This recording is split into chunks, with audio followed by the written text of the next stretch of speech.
key conclusion I drew from a study of online dating was the crucial importance of good looks, especially for women. This will not surprise young people, but sociology has never paid proper attention to the importance of appearance. So I changed that.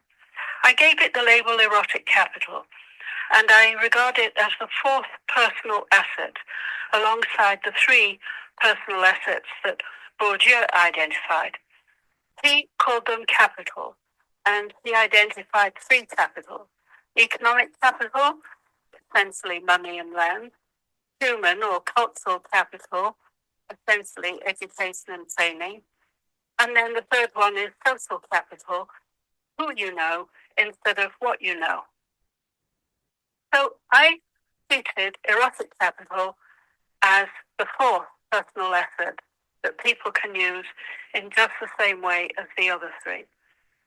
And as soon as I published an article describing this fourth personal asset of erotic capital, and then also a book on the same topic, everyone else piled in, saying they got there first.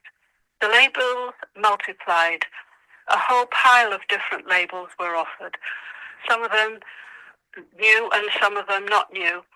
So they include appearance, beauty, attractiveness, good looks, body capital, physical attractiveness, aesthetic capital, aesthetic labor, emotional labor, affective capital, and in some cases, sexual capital.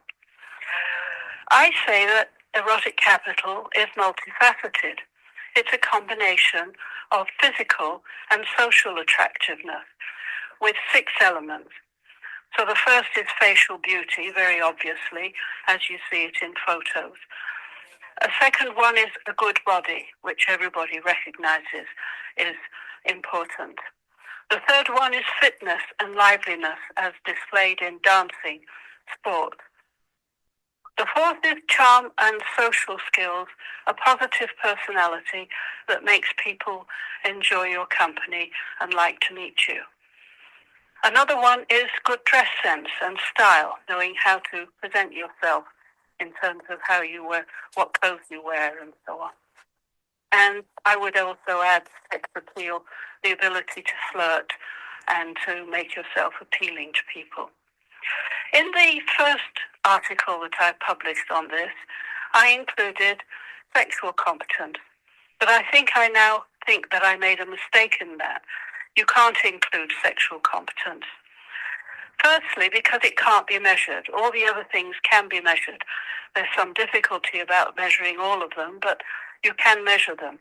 Sexual competence can't be measured because it's too private, and it only matters in any case to the particular people that you have sexual relations with, and tastes differ in that area.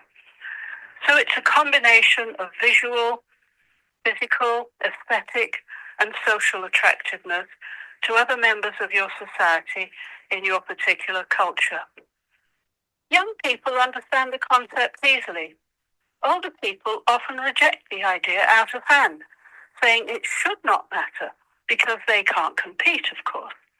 And I've also noticed that with journalists who are commenting on the theory of erotic capital, it's the ugly ones and the older ones who tend to be very negative about it and essentially argue that it shouldn't matter even if it does matter. Well, that's no good. The fact is, social science, sociology, looks at how the world works and what is real, whether you like it or you don't like it. Research shows that people who score high on attractiveness earn more, are promoted more quickly, have more friends and lovers, are assumed to be clever as well as attractive. They smile at everyone, and the world smiles back.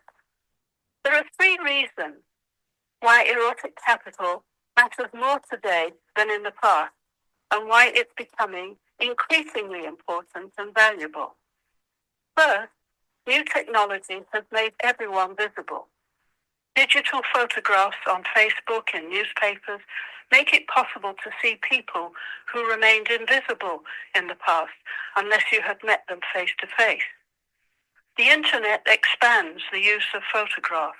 Everyone can see George Clooney. He has become globally famous, well beyond his films.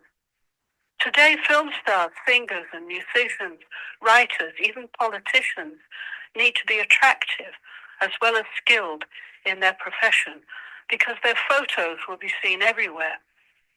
People who are beautiful have easier access to these occupations, so that helps get them in. The second reason is the Western world and many other countries are more affluent now, so we value and buy luxuries such as beauty, courtesy, charming good manners, nice clothes, pleasant service, good looks. Wealthy countries spend more on luxuries than poor countries. Wealthy people spend a lot more on luxuries than poor people. Beauty is one of the most popular luxuries. Wealthy men, for example, choose beautiful wives, as illustrated by Donald Trump.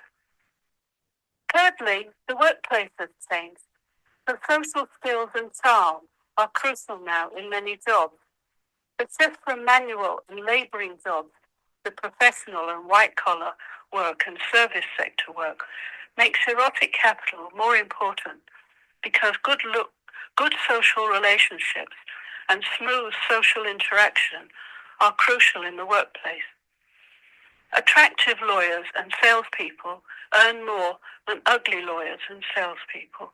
Attractive political candidates get more votes than ugly candidates. A nice measure of that from several studies is they get 15% more votes than unattractive candidates. And it's particularly important for young people and newcomers to politics. And you get roughly the same figures also in the labour market. On average, it's around 15% more the earnings for people who are attractive rather than unattractive. But I say in my book that it's between 10% more and 20% more. And of course, in certain jobs like being models or whatever, you can earn, or film stars, you can earn hundreds of times more than people who are not attractive.